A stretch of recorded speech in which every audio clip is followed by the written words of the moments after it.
new ऐसी नई information आ रही है जो इस प्लेन के हादसे को एक नई शक्ल दे रही है। सर्च गलत इलाके में हो रही थी। उसके बारे में पता चलने के बाद ही हमें सुकून मिलेगा। अयान स्टोरीज के मोअज़्ज़िज़ नाज़रीन, तसव्वुर कीजिए कि अंधेरे में डूबा हुआ एक जहाज़ रात के अंधेरे में स्याह समंदर के ऊपर उड़ा चला जा रहा है।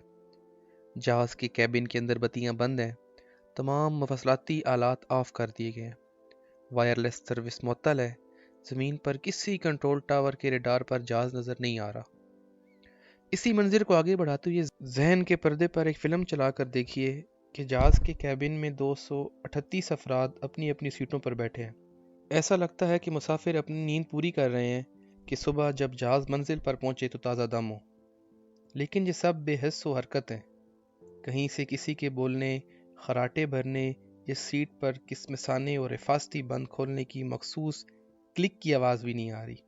सिर्फ जेट के इंजन का लगातार यकसां शोर है, जिसे तोड़ने और इसमें खलल डालने वाला कोई नहीं।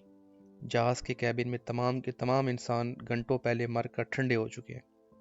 ये 14 मुल्कों के शहरी हैं, जिनमें खताती के एक मुकाबले में हिस्सा लेने वाले 19 फनकारों का एक ग्रुप भी शामिल है। एक कंपनी के दर्जन भर मुलाजिम कंपनी के खर्च पर टूर लगा कर वापस आ रहे हैं। इनके अलावा औरतें हैं, बच्चे हैं, सेहतमंद नौजवान भी हैं और बूढ़े मरीज भी, रिटायर्ड लोग भी हैं और अभी प्राइमरी स्कूल पढ़ने वाले तुलबा भी। सिर्फ मुसाफिर ही नहीं, जहाज़ में इधर उधर एयर होस्टेस और स्टीवर्ड्स के जिस्म भी बिखरे पड़े हैं, जो अब किसी और की तो क्या अपनी मदद करने से भी कासिर हैं। लेकिन इस मंजर का सबसे भयानक किस्सा अभी मैंने आपको नहीं दिखाया।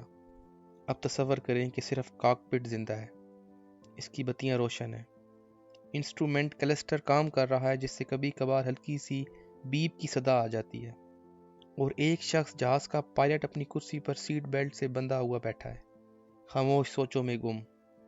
जहाज़ खुदकार सिस्टम के तहत उड़े चला जा रहा है, मगर इसको पायलट ने किसी मुल्क, किसी हवाई अड्डे, किसी मंजिल तक पहुंचने का पता नहीं बताया। बस यही हिदायत है कि जब तक दम है, यानी ईंधन बाकी है, उड़ते चले जाओ। इस पायलट के जहन में आखिर क्या चल रहा है? वो किन सोचों में गुम है? इसके इरादे क्या हैं? क्या वो कभी कभी कॉकपिट का भारी दरवाज़ा खोल कर जहाज़ के कैबिन का चक्कर भी लगाकर वहाँ के मक्तल का जायज़ा लेता है कि वहाँ मुसाफिर किस हाल में पड़े हैं? नाजरीन, ये किसी ड्रामी फिल्म का सीन नहीं, बल्कि आज से ठीक 10 साल कबल गायब होने वाले मलेशियन एयरलाइन की परवाज़ MH370 का माजरा है, जिसका ना तो आज तक मलबा मिला है, ना इस वाक़े का कोई हौसला बख्श सबूत सामने आया है।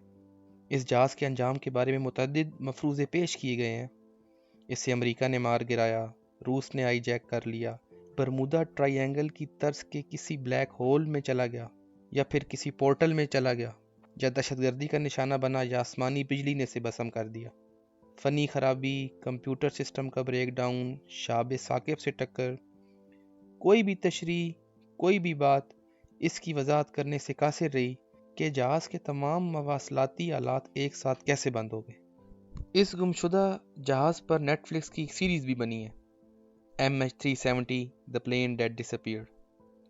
सीरीज़ में तैयारे की गुमशुदगी के हवाले से तफसीली तौर पर मुख्तलिफ थ्योरी की तफसीली वजाहत की गई है, जो अब तक यकीनी तौर पर साबित नहीं हुए।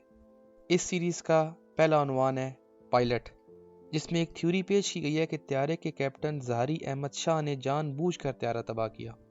थ्योरी में त्यारे के कैप्टन के मलेशिया के अपोजिशन सियासतदान अनवर इब्राहिम से ताल्लुक़ पर भी तवज्जो मरकूज़ की गई है, जिसमें यह दावा किया गया है कि वो सियासी इक़दाम के तौर पर परवाज़ को तबाह करना चाहते थे।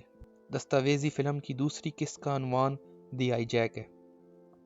दूसरी किस्त में यह थ्योरी पेश की गई है कि त्यारे को हाईजैक कर लिया गया है।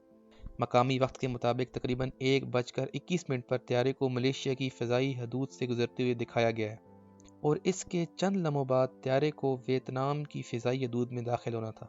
ताहम त्यारे के तमाम मफासलाती निज़ाम को अचानक बंद कर दिया गया। मिलिट्री रडार ने इंकशाफ किया कि त्यारे ने अचानक 180 डिग्री का रुख मोड़ लिया और जजीरा नुमा मलाई की तरफ वापस परवास करना शुरू कर दिया। ये कदम सिर्फ वही उठा सकता था जो हवाबाजी का वसी इल्म रखता हो। तीसरी और आखिरी किस्त का उन्वान द इंटरसेप्ट है।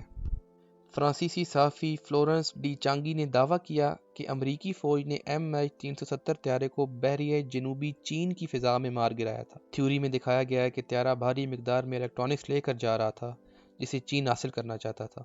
امریکی فوج کے بارے میں کہا جاتا ہے کہ جس روز طیارہ لاپتہ ہوا، امریکی فوج بحیرہ جنوبی چین میں تربیت لے رہی تھی، اور جس وقت طیارے نے اڑان بھری اسی وقت امریکہ کے 2 ریڈار طیارے کے گرد موجود تھے۔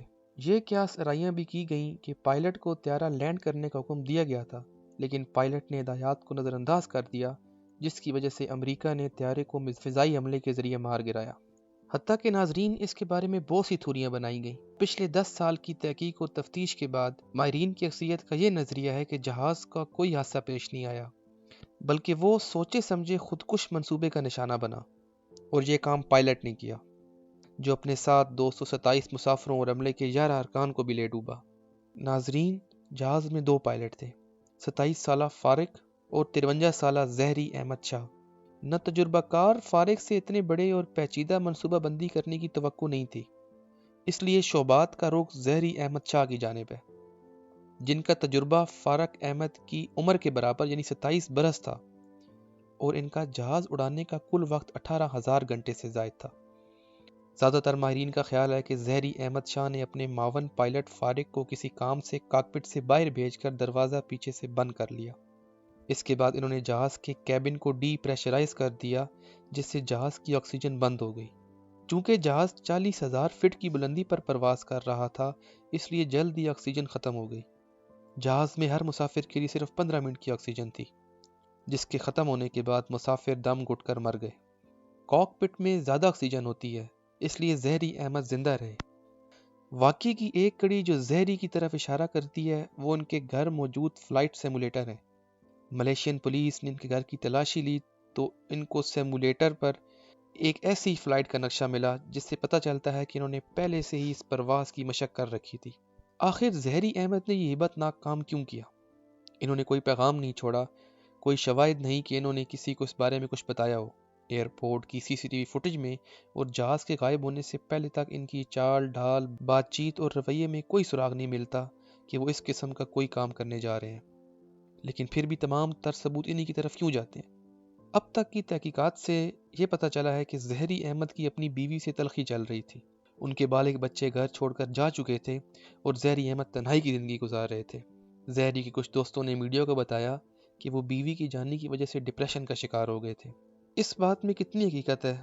کیا زہری شاہ واقعی ڈپریشن میں تھے؟ اس بارے میں کوئی کچھ نہیں کہہ سکتا، کیونکہ ہم ابھی تک اپنی تمام تر سائنسی ترقی کے بعد انسانی ذہن کی اتھاہ تاریکیوں میں جھانک نہیں سکے۔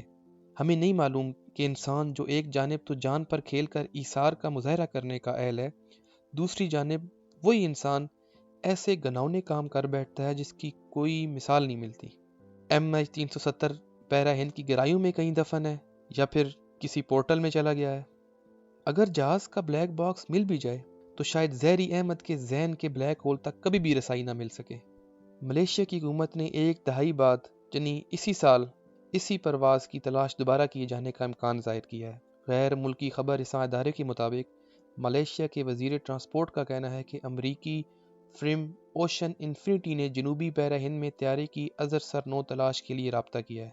ان کا کہنا تھا کہ اس حوالے سے کمپنی کے ساتھ ملاقات میں طیارے کی تلاش کے حوالے سے سائنسی ثبوتوں کو دیکھا جائے گا، اور اگر یہ ثبوت اطمینان بخش ہوئے تو کابینہ کی منظوری کے بعد کمپنی کے ساتھ طیارے کی تلاش کے معاہدے پر دستخط کر لیے جائیں گے۔